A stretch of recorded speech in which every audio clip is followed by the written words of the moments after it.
করার জন্য এর উপর রাইট বাটন ক্লিক করবেন। এই যে লিস্ট বের হয়েছে, এখান থেকে দেখেন এই যে অ্যাডজাস্ট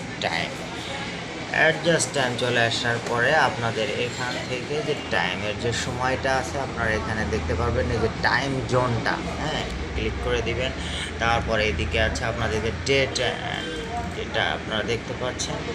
এই যে এদিকে আপনারা উপরে চলে আসবেন এই যে অ্যাডজাস্টেড টাইম, এখান থেকে আপনারা এই যে এডিশনাল টাইম অ্যান্ড ডেট সেটিংসটা দিবেন।